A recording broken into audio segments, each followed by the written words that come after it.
डिसेंबर 1831 मध्ये 22-23 वर्षांचा एक तरुण युवक दक्षिण अमेरिकी समुद्राचा नकाशा तयार करण्याच्या मोहिमेत सहभागी झाला होता. ब्रिटिश रॉयल सर्वेक्षण जहाजात त्यांनी प्रवास सुरू केला. आपल्या प्रवासादरम्यान तो आपली निरीक्षणे आपल्या डायरीत नोंदवत होता. गालापागोस बेटे हे एकमेकांपासून थोडी दूर आहेत. प्रत्येक बेटावरील हवामान, कीटक तसेच पशुपक्षी वेगवेगळे आहेत.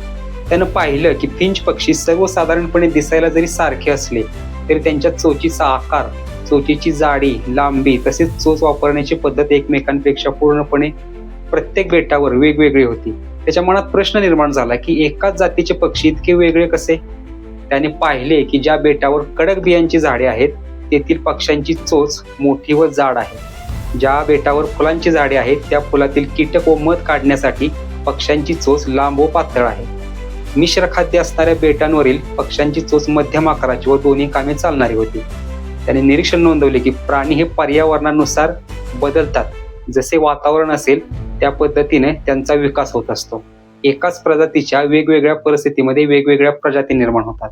त्याने विचार केला की ज्या फिंच पक्ष्यांच्या चोची परिस्थितीनुसार योग्य होत्या तेच पक्षी अधिक जगले आणि आपली गुणवैशिष्ट्ये आपल्या पुढच्या पिढीपर्यंत नेली. हे निरीक्षण मांडणाऱ्या तज्ज्ञाचे नाव होते चार्ल्स डार्विन. सुमारे 450 कोटी वर्षांपूर्वी पृथ्वी वितळलेल्या खडकाचा एक गरम गोळा होती. हळूहळू तापमान कमी होत गेलं आणि पृथ्वीभोवती जाड कवच निर्माण झालं. ज्वालामुखीमुळे वेगवेगळे वायू जमिनीबाहेर येत राहिले आणि वायूमुळे पाऊस पडायला सुरुवात झाली. समुद्र तयार झाले. रासायनिक अभिक्रियेतून समुद्रात एक पेशीय जीव निर्माण झाले आणि त्यातून मग लाखो जीव अस्तित्वात आले. जसे नैसर्गिक वातावरण तसेच प्राणी निर्माण झाले आणि सर्व प्राण्यांचे पूर्वज एकच आहेत असे चार्ल्स डार्विनचं मत आहे. आणि माणूस आपल्या पूर्वजांपासून हळूहळू उत्क्रांत होत गेला. याला काय पुरावा? तर पुरावा क्रमांक 1, माणूस आणि चिंपांझी यांचा DNA जवळजवळ 98 ते 99% इतका जुळतो. माणूस आणि उंदीर यांचा DNA 85% इतका जुळतो. एवढंच काय, या पृथ्वीवर प्रत्येक सजीवाचा DNA एकमेकांशी काही ना काही प्रमाणात तरी जुळतोच. अगदी केळीचा माणसाशी 40 ते 50% DNA जुळतो. DNA जितका जवळचा तितकाच तो नातेसंबंध सुद्धा जवळचा. याचाच अर्थ सर्व सजीवांचे DNA जर एकमेकांशी जुळत असतील तर सर्व सजीवांचे पूर्वज हे एकच आहेत. माकड माणसांचे पूर्वज आहेत याचा आणखी एक पुरावा. माणसाचा अंगठा हा 4 बोटांसमोर येतो. याचमुळे आपण जास्त कार्यक्षम झालो आणि कोणतीही वस्तू नीट पकडू लागलो, कोणतेही क्लिष्ट काम सहजपणे करू लागलो. हा फायदा आपल्याला झाडावर चढणाऱ्या पूर्वजांमुळे मिळाला. कारण 4 बोटे आणि त्याच्या पुढे अंगठा हा फक्त माणूस आणि माकडाच्या प्रजाती यांनाच दिसतो. अंगठ्यामुळे आपण भाषा शिकायला लागलो, भिंतीवर आकार उठवू लागलो. माणसाच्या शरीरात सुद्धा आपण उत्क्रांतीचे पुरावे पाहू शकतो. कच्चे अन्न चघळण्यासाठी आवश्यक असणाऱ्या दाढा आज अनेकांना उगवतच नाहीत. त्याला आपण अक्कलदाढ असं म्हणतो. शरीरावर दाट केस कपडे वापरल्यामुळे नष्ट झाले. डार्विनच्या मते जे गुण जगण्यासाठी फायदेशीर असतात तेच पुढच्या पिढीपर्यंत हस्तांतरित होतात. आता बघा, हवामानाचा सुद्धा माणसाच्या शरीरावर कसा परिणाम झाला. ज्या प्रदेशामध्ये जास्त सूर्यप्रकाश आहे, उदाहरणार्थ आफ्रिका, भारत, तेथील लोकांचा रंग सावळा आहे. सूर्यापासून येणाऱ्या UV किरणांपासून हा रंग बचाव करतो. आणि ज्या ठिकाणी कमी सूर्यप्रकाश आहे तेथील लोकांचा रंग गोरा आहे, कारण गोऱ्या रंगामुळे कमी प्रकाशातही व्हिटॅमिन D चा पुरवठा होऊ शकतो.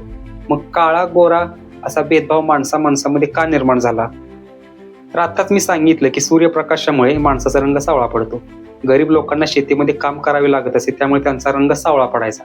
गरीब लोकांना कमी लेखण्याच्या मानसिकतेमुळे आणि अंधाराला अपशकुनी मानण्याच्या प्रवृत्तीमुळे काळा रंग खालच्या दर्जाचा मानला जाऊ लागला आणि गोरा रंग उच्च दर्जाचा. काळ्या रंगाच्या लोकांना गुलाम बनवलं जावं लागलं आणि आफ्रिकेतून अमेरिकेत आयात होऊ लागली. अशी अनेक उदाहरणं आपण भूतकाळामध्ये पाहतो. आता जरी गुलामीची पद्धत संपली असली तरी सुद्धा भेदभावाची मानसिकता मात्र अजूनही शिल्लक आहे.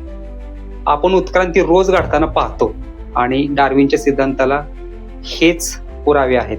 उदाहरणार्थ, बॅक्टेरिया अँटीबायोटिकला विरोध करतात.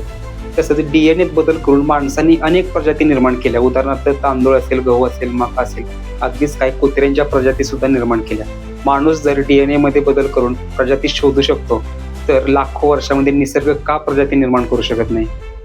उत्क्रांती आजही थांबली नाही आणि भविष्यातही थांबणार नाही. मग भविष्यात माणूस नक्की कसा असू शकतो? तर कम्प्युटरचा जास्त वापर केल्यामुळं माणसाच्या मेंदूचा आकार कमी किंवा लहान होऊ शकतो. तसंच स्क्रीनवर अनेक टाइम किंवा अनेक वेळ घालवल्यामुळं माणसाचे डोळे मोठे होऊ शकतात. मऊ खात असल्यामुळे दातांची संख्या देखील कमी होऊ शकते आणि भविष्यात जर माणूस अवकाशामध्ये गेला तर आणखी वेगवेगळे बदल पाहायला मिळू शकतात. मग प्रश्न असा निर्माण होतो की माणूसच एवढा शक्तिशाली आणि बुद्धिमान का निर्माण झाला? धार्मिक शास्त्रांच्या मते माणूस हा देवाने निर्माण केला आहे. हिंदू धर्मानुसार सृष्टीची निर्मिती ब्रह्मदेवाने केली. बायबलनुसार देवाने 6 दिवसात सृष्टीची निर्मिती केली. देवाने पहिला मनुष्य ॲडम मातीपासून निर्माण केला आणि त्याच्या एका बरगडीपासून पहिली स्त्री निर्माण केली. तसंच कुराणानुसार अल्लाने माणसाची निर्मिती मातीपासून केली. अशा अनेक आध्यात्मिक कथा आपण ऐकत असतो. हे सर्व ज्यावेळी लिहिलं गेलं त्या काळात वैज्ञानिक पद्धती नव्हत्या. प्रयोगशाळेमध्ये तपासलेले पुरावे तसेच जीवाश्माचा या सर्व गोष्टींना आधार नाही. मोजण्याजोगे डेटा किंवा निरीक्षणे सुद्धा नाही. त्या सर्व कथा श्रद्धेवर आधारलेल्या आहेत, पुराव्यांवर नाही. माणसाची वास्तविक निर्मिती विज्ञानाने पूर्ण पुराव्यानिशी स्पष्ट केली आहे आणि ती म्हणजे उत्क्रांतीद्वारे. याचाच अर्थ या जगात फक्त एकच देव आहे, तो म्हणजे निसर्ग.